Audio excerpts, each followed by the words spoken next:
বেকার মহিলাদের নিয়ে সেলাইয়ের দোকান খুলে দিশা দেখিয়েছিলেন দুর্গাপুরের ২ নম্বর ওয়ার্ডের মহুয়াবাগান এলাকার ফিরোজা খাতুন। ভোট পরবর্তী হিংসায় জ্বলে গেল সেই দোকানে। লোকসভা নির্বাচনের মহুয়াবাগান এলাকায় সিপিআইএমের পোলিং এজেন্ট ছিলেন ফিরোজা খাতুনের বাবা মোহাম্মদ আলী শেখ। সেই অপরাধেই ফিরোজা খাতুনের সেলাইয়ের দোকান জ্বালিয়ে দেওয়ার অভিযোগ উঠল তৃণমূলের বিরুদ্ধে। এই ঘটনাকে ঘিরে শোরগোল পড়ে গেল এলাকা জুড়ে। মোহাম্মদ আলী শেখের অভিযোগ, লোকসভা নির্বাচনের আগে থেকেই নানান ভাষায় হুমকি দিত তৃণমূলের লোকেরা।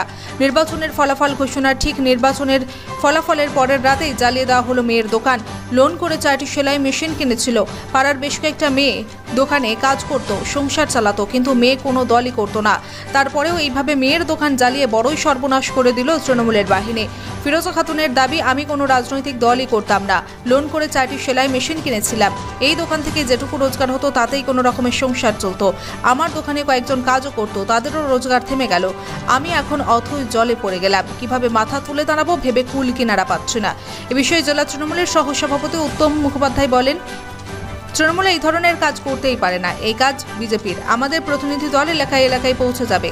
যারা এই ধরনের ঘটনা ঘটিয়েছে তাদের বিরুদ্ধে কড়া আইনি ব্যবস্থা নেওয়ার কথাও জানাচ্ছে পুলিশকে। পশ্চিম বর্ধমানের দুর্গাপুর থেকে নিমাই দাসের রিপোর্ট, বাংলা এমজি নিউজ। এই তো দোকান পুরো জ্বালিয়ে দিয়েছে, পুড়িয়ে দিয়েছে আর কি। এটা তো বলতে পারছি না দাদাকে কে জ্বালিয়েছে, লেকিন কেউ তো জ্বালিয়েছে বাবা।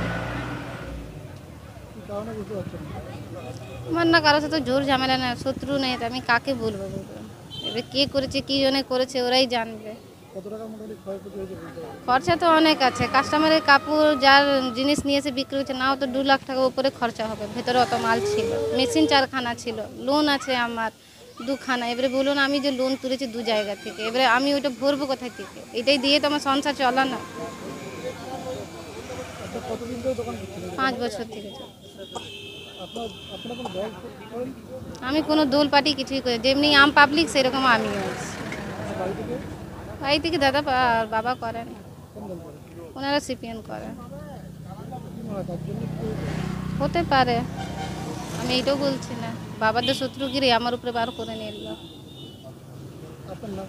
আমার নাম ফিরোজা খাতুন। ঘটনাটা হয়েছে কালকে রাত্রেবেলা। আমার ঘরে পুলিশ আসে 2টোর সময়। পুলিশ আসার পর বলে যে আপনার কি ওখানে দোকান আছে রাস্তায়? এমন, হ্যাঁ স্যার আমার দোকান আছে। তো বলছে আপনার দোকান কিন্তু জ্বলছে। তাই পুলিশের সাথে এলাম, পুলিশের সঙ্গে ছিল, দেখলাম দোকানটা পুরো পুড়ে ছাই হয়ে গেছে, দোকানে কিচ্ছু ছিল না আর। নিয়ে এসে পুলিশ আমাকে বললো, দেখাশোনা করার পর ছবি ফবি পুলিশ তোলার পর আমাকে বলছে যে সকালে এসে একটা লিখিত বাড়িতে দিয়ে আসবেন। দোকানটা হচ্ছে আমার বোনের, ফিরোজা খাতুন। কীভাবে দোকানটা কিভাবে চালাচ্ছিল মানে, ওর সকালে একটু দোকানটা খুলতো আর সন্ধ্যায় প্রায় 4টে থেকে রাত 9টা 10টা অবধি চলতো। কারণটা তো ঠিক আমি বলতে পারছি না যে কী কারণে এটা হয়েছে। হ্যাঁ, আমি তো একটা দল করি, সিপিএম পার্টি করি। হ্যাঁ, হতে পারে, বলা যায় না। কিন্তু আমার বলার মাঝে পার্টি আমি করি, বাবা করে, বাবার উপর টর্চার করুক না, যা করার আছে। আমার বোনের উপরে কেন? ও তো কোনো পার্টিতে যায় না, কোনো পার্টি পলিসি করে না। দোকানটা প্রায় 5 বছর থেকে। মোহাম্মদ ফিরোজ। ঘটনা অ্যাকচুয়াল ভোটের দিন টিএমসির পক্ষ থেকে ছাপ্পা ভোট দিতে ঢুকেছিল। আমি সিপিআইএমের এজেন্ট ছিলাম। ওরা যতবার চেষ্টা করেছে আমি ততবার আটকে দিয়েছি। তারপর একটা সময় ওরা আমাকে থ্রেট করতে শুরু করে। তখন আমি একজনের ফোন থেকে সেন্ট্রাল ফোর্সকে ফোন করি এবং সেন্ট্রাল ফোর্স এসে তখন বাইরের সব লোকজনকে বার করে দেয়। ফলে টিএমসির যে পরিকল্পনা ছিল ছাপ্পা ভোট দেওয়ার, সেটা ওদের ভেস্তে যায়।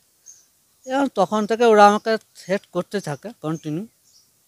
তারপরে কালকে রাত্রির 12টার সময় হঠাৎ আমি আওয়াজ পাই আর একটা বাইক স্টার্ট দিয়ে বেরিয়ে যায়। আমি বাইরে বেরিয়ে, যেহেতু আমার একটা মনে আশঙ্কা ছিল, সেই জন্য আমি বাইরে বেরিয়ে তখন দেখি যে গাড়িটা এরকম বোল্ডার দিয়ে কাঁচ ভেঙে দিয়ে চলে গেছে।